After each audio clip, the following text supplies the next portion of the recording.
ગુજરાતમાં અને આવતીકાલે પણ આ વિસ્તારોમાંથી ભારે વરસાદ રહેશે। હવે આગળ વધીએ તો ઓગસ્ટમાં અંતમાં પડી શકે છે અનરાધાર વરસાદ। અંબાલાલ પટેલે મોટી આગાહી કરી। 30 અને 31 ઓગસ્ટે ધોધમાર વરસાદ થશે। ઉત્તર મધ્ય અને દક્ષિણ ગુજરાતમાં વરસાદ ભૂક્કા બોલાવવાનો છે। સૌરાષ્ટ્રમાં પણ ભારે વરસાદ પડી શકે છે।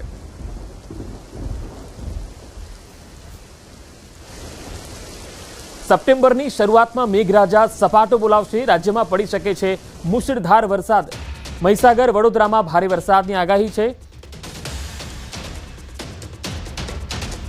તારીખ 30 ઓગસ્ટ 31 ઓગસ્ટમાં ઘણા ભાગોમાં ભારે વરસાદ થવાની શક્યતા રહેશે, જેમાં ઉત્તર ગુજરાતના ભાગો, મધ્ય ગુજરાતના ભાગો અને લગભગ દક્ષિણ ગુજરાતના ભાગો અને સૌરાષ્ટ્રના કેટલાક ભાગોમાં વરસાદ થવાની શક્યતા રહેશે। તો સપ્ટેમ્બરની શરૂઆતમાં મેઘરાજા સપાટો બોલાવશે। રાજ્યમાં પડી શકે છે મુશળધાર વરસાદ। મહીસાગર વડોદરામાં ભારે વરસાદની આગાહી। દક્ષિણ અને ઉત્તર ગુજરાતમાં પણ ધોધમારની આગાહી છે। કચ્છ અને સૌરાષ્ટ્રમાં પણ ધોધમાર વરસાદ પડી શકે છે। અંબાલાલ પટેલે વરસાદને લઈને મોટી આગાહી કરી છે। તારીખ સપ્ટેમ્બરથી શરૂઆત સુધીમાં વરસાદ રહ્યા પછી પણ તારીખ 3 થી 10 સપ્ટેમ્બરમાં રાજ્યના ભાગમાં ભારેથી અતિભારે વરસાદ થવાની શક્યતા રહેશે, જેમાં પુનઃ લગભગ ગુજરાતના ઘણા ભાગોમાં મુશળધાર વરસાદ થવાની શક્યતા રહેશે। જોકે આ વરસાદ જ્યાં ચડશે ત્યાં પડશે, જેમાં મહીસાગરના ભાગમાં ભારે વરસાદ થવાની શક્યતા રહેશે। વડોદરાના કેટલાક ભાગમાં ભારેથી અતિભારે વરસાદ થવાની શક્યતા રહેશે। ભરૂચના ભાગોમાં કેટલાક ભાગોમાં ભારેથી અતિભારે વરસાદ થવાની શક્યતા રહેશે। દક્ષિણ ગુજરાતના વલસાડ, નવસારી, સુરતના ભાગોમાં ભારે વરસાદ થવાની શક્યતા રહેશે। કોઈ ભાગમાં અતિભારે વરસાદ થવાની શક્યતા રહેશે, પણ ઉલ્લેખનીય કે સૌરાષ્ટ્રના કેટલાક ભાગોમાં મુશળધાર વરસાદ થવાની શક્યતા રહે। નવસારી જિલ્લા સહિત ઉપરવાસમાં સાર્વત્રિક વરસાદ અને વહેલી સવારથી જ જિલ્લામાં સતત વરસાદને પગલે નદી નાળાઓમાં પૂરની સ્થિતિ છે। જિલ્લાના ઉપરવાસમાં અવિરત વરસાદને પગલે ચીખલી, ખેરગામ, ગણદેવી તાલુકામાંથી પસાર થતી નદીઓમાં ઘોડાપૂરની સ્થિતિ છે। ચીખલી કાવેરી નદી સ્થિત તડકેશ્વર મંદિર ચોથી વાર જે છે એમાં પાણીનો જળાભિષેક જોવા મળ્યો છે। જિલ્લાના જલાલપોર, ચીખલી, ખેરગામ, ગણદેવી અને વાંસદા, નવસારી તાલુકાના 32 માર્ગો બંધ હાલતમાં છે। લો લેવલ બ્રિજ સહિત રસ્તા ઉપર પાણી ફરી વળતા આ માર્ગો બંધ થઈ ગયા છે। તસવીરોમાં તમે જોઈ શકો છો કે આખું મંદિર છે જળમગ્ન થયું છે અને પાણીનો ધસમસતો પ્રવાહ છે એ માર્ગ પરથી પસાર થઈ રહ્યો છે। તો પુલની નીચે પણ તમે જોઈ શકો છો કે કેટલો ધસમસતો પાણીનો પ્રવાહ છે।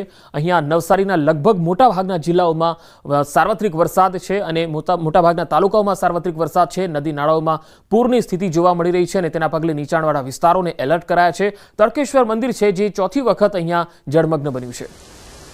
હવે છોટાઉદેપુરની વાત। છોટાઉદેપુરમાં ભારે વરસાદથી કોતરોમાં પૂર આવ્યા। પાવી જેતપુરના વાવડી ગામે વિદ્યાર્થીઓ ફસાયા। સ્થાનિકોએ વિદ્યાર્થીઓને કોઝવે પસાર કરાવ્યો। ગામ અને શાળા વચ્ચેના કોઝવે પર પાણી ફરી વળ્યા છે। તો કોતરના લો લેવલ કોઝવેનો આ દ્રશ્ય છે, તમે જોઈ શકો છો કે હાલ પાણી ફરી વળ્યા છે અને માનવ સાંકળ રચીને તમામ લોકોને બચાવાયા છે। તો વાવડી ગામે શાળાના 150 વિદ્યાર્થીઓ છે જેઓ ફસાયા છે અને આ તમામ લોકોને માનવ સાંકળ રચી અને બચાવવામાં આવ્યા હતા। કોતરના લો લેવલનો કોઝવે છે એ પાણીમાં ડૂબી ગયો હતો અને લોકોએ માનવ સાંકળ રચીને આ વિદ્યાર્થીઓને ત્યાંથી બચાવ્યા અને પસાર કરાવ્યા હતા। તો ભરૂચના અંકલેશ્વરમાં ધોધમાર વરસાદ પડ્યો। જીઆઈડીસી ખાતે પાણી ભરાઈ ગયા। બપોરે અચાનક ધોધમાર વરસાદ વરસતા 2 કલાકમાં જ અનેક વિસ્તારોમાં પાણી ભરાઈ ગયા। ગોવર્ધન નાથજી હવેલી, આમ્રકુંજ સોસાયટી, ગટ્ટુ ચોકડી અને કાપોદ્રા પાટિયા સહિતના વિસ્તારોમાં ભારે વરસાદથી પાણી ભરાઈ ગયા અને સ્થાનિકોને મુશ્કેલી વેઠવાનો વારો આવ્યો। આ તસવીરો જુઓ। માર્ગ પર પાણી ભરાતા વાહન વ્યવહારને અસર થઈ રહી છે, તો રહેણાંક વિસ્તારોમાં પણ વરસાદી પાણી ઘૂસી જતા લોકો પરેશાન થયા હતા।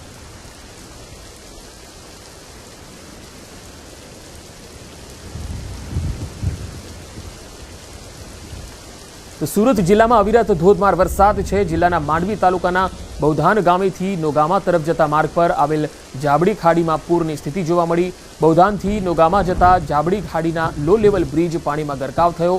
જાબાડી ખાડી પરથી બાઇક પસાર કરવાનો પ્રયાસ કર્યો હતો ત્યારે એ બાઇક પાણીમાં તણાવા લાગ્યું હતું। તસવીરોમાં પણ તમે જોઈ શકો છો સ્થાનિક લોકોએ આ બાઇક સવારને તણાતો બચાવી લીધો હતો। બે અલગ અલગ તસવીર તમે જોઈ શકો છો। ખાડીના પૂરમાં એ બાઇક સવાર તણાયો હતો। હવે તાપીની વાત। તાપીના ઉચ્છલની રાયંગણ ખાડીથી આ તસવીરો આવી રહી છે। અહીંયા નહાવા પડેલો એક વ્યક્તિ તણાવા લાગ્યો। ઉચ્છલના ખાબદા ગામેથી પસાર થાય છે રાયંગણ ખાડી.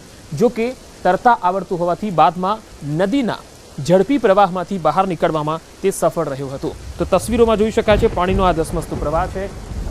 ધસમસતા પાણીના વહેણમાં નહાવા પડેલા આ શખ્સને સ્થાનિકોએ મેથી પાક પણ આપ્યો. મહારાષ્ટ્ર અને ગુજરાતના સરહદી વિસ્તારોમાં ભારે વરસાદને લઈને નદી નાળા ઉભરાયા હતા.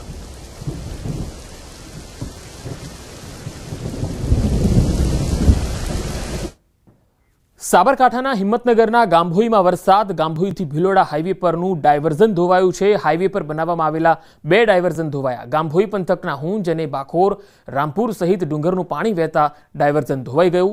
હિંમતપુર ગામ નજીક નવીન બની રહેલ ઓવરબ્રિજની કામગીરી ચાલી રહી છે. ઓવરબ્રિજની કામગીરીને લઈને તે હાઈવેની બાજુમાં બનાવવામાં આવ્યું હતું ડાયવર્ઝન. આ ધોવાયેલા 2 ડાયવર્ઝન વચ્ચે એક બસ સહિત 5 વાહનો અટવાયા. વાહનોમાં અને બસમાં સવાર 15 જેટલા મુસાફરો પણ અટવાયા. સ્થાનિક લોકોએ જાણ કરતા પોલીસ ઘટના સ્થળે પહોંચી સ્થાનિક મામલતદાર અને પ્રશાસનને જાણકારી અપાઈ. સાબરકાંઠા સહિત જે ઉપરવાસમાં ભારે વરસાદ વરસ્યો હતો અને હિંમતનગરનું જે ગામો છે, ગામોના આસપાસના જે ગ્રામ્ય વિસ્તારો છે, ગ્રામ્ય વિસ્તારમાં ભારે વરસાદ વરસ્યો હતો. હુંજ હોય, બોખર હોય, રામપુર હોય કે સહિતના જે ગ્રામ્ય વિસ્તારો ઉપરાંત જે ડુંગરમાં જે ભારે વરસાદ વરસ્યો, જેના કારણે જે આ ગરનાળું છે, ગરનાળામાંથી ભારે પાણીનો પ્રવાહ નીકળ્યો હતો અને જેના કારણે 2 જગ્યાએ જે ડાયવર્ઝન આપેલા છે, બંને જગ્યાએ ડાયવર્ઝન તૂટ્યા છે. ખાસ કરીને ગાંભોઈથી ભિલોડા જતો જે સ્ટેટ હાઈવે છે, સ્ટેટ હાઈવે ઉપર જે 2 જગ્યાએ 200 મીટરના અંતરે ડાયવર્ઝન તૂટી ગયા છે, જેના કારણે વાહનો વચ્ચે જ ફસાઈ ચૂક્યા છે. એક બસ સહિત બીજા 7 થી 8 વાહનો છે. તો આ ઉપરાંત 20થી જેટલા વધુ મુસાફરો જે અહીંયા ફસાયા છે. સ્થાનિકો દ્વારા તેમને ફૂડ પેકેટ આપવામાં આવ્યા હતા, પરંતુ જે છેલ્લા 1.5-2 કલાકથી જે ફસાયેલા છે તેમની બચાવ કામગીરી હજુ સુધી કરવામાં આવી નથી. ખાસ કરીને પોલીસ દ્વારા અહીંયા જે રોડ છે કોર્ડન કરી દીધું છે, કોઈ આ પ્રવાહમાં ઘૂસે નહીં તે માટેની પણ કાળજી લેવામાં આવી છે, પરંતુ જે સ્થાનિક પ્રશાસનને જાણ કરવામાં આવી છે હજી સુધી પણ કોઈ આવ્યું નથી. ખાસ કરીને તમામ મુસાફરો એક જ રાહ જોઈએ છે કે ક્યારે કોઈ ટીમ આવે અને તેમનો બચાવ કરાવે. ઈશાન પરમાર, ન્યૂઝ 18 ગુજરાતી, સાબરકાંઠા. અરવલ્લીના મોડાસાના ગઢડા કંપા પંથકમાં 5 ઇંચ જેટલો વરસાદ પડ્યો. અહીંયા 2 કલાકમાં 5 ઇંચ વરસાદથી ખેતરો તરબોળ થઈ ગયા. રેલવે અંડરપાસ વરસાદી પાણીમાં સંપૂર્ણ ડૂબી ગયો. ભારે વરસાદથી ખેતરનો પાક તણાઈ ગયો. વાઘાકોતરના પાણીએ ખેતરોમાં માર્ગ પર જે પાણી કરી નાખ્યું છે અને વિસ્તારના ખેડૂતોને ખેતીના પાકમાં હવે વ્યાપક નુકસાની આવી છે. તો ગઢડા કંપા મોડાસાની સરહદ પર આવતો આ ગામ તમે તસવીરોમાં જોઈ શકો છો. અહીંયા 5 ઇંચ જેટલો વરસાદ પડ્યો અને તેના કારણે આ જે વિસ્તાર છે એ સંપૂર્ણ પાણીમાં ડૂબી ગયો. રેલ અંડરપાસ પણ પાણીમાં ડૂબી ગયો અને ખેતરો તરબોળ થઈ ગયા. ખેતરનો પાક તણાવા લાગ્યો અને તેના કારણે ખેડૂતોને નુકસાની વેઠવાનો વારો આવ્યો. તો અરવલ્લીના મોડાસાના ગ્રામ્ય પંથકમાં ભારે વરસાદ. સરડોઈમાં ડુંગરના પાણી ગામના રસ્તા પર ફરી વળ્યા. વરસાદી પાણીનું રૌદ્ર સ્વરૂપ જોવા મળ્યું. ધોધમાર વરસાદથી ગામના રસ્તા નદીમાં ફેરવાઈ ગયા. ટિન્ટોઈ વિસ્તારમાં પણ વરસાદી માહોલ જોવા મળ્યો. તો આ તસવીરોમાં જોઈ શકાય છે ધોધમાર વરસાદથી ગામના રસ્તાઓ નદીમાં ફેરવાઈ ગયા છે. અહીંયા જનજીવનને પણ અસર થઈ રહી છે. વરસાદને લગતા તમામ પ્રકારના ન્યૂઝ, પડે પડની અપડેટ આપના સુધી અમે પહોંચાડીશું. ન્યૂઝ 18 ગુજરાતી લગાતાર જોતા રહેજો. એક જિલ્લાનો ગ્રાઉન્ડ રિપોર્ટ આપણે આપીશું. સરડોઈથી આ તસવીર, ડુંગરના પાણી ગામના રસ્તા ઉપર આવી રહ્યા છે, તમે જોઈ શકો છો. હવે અરવલ્લીના બાયડની તસવીર આપને બતાવીએ. બાયડની ધામણી નદીમાં પાણીનો પ્રવાહ વધવાથી કોઝવે ધોવાઈ ગયો. તલોદ નજીક આવેલા કોઝવે પર પાણી ફરી વળ્યા.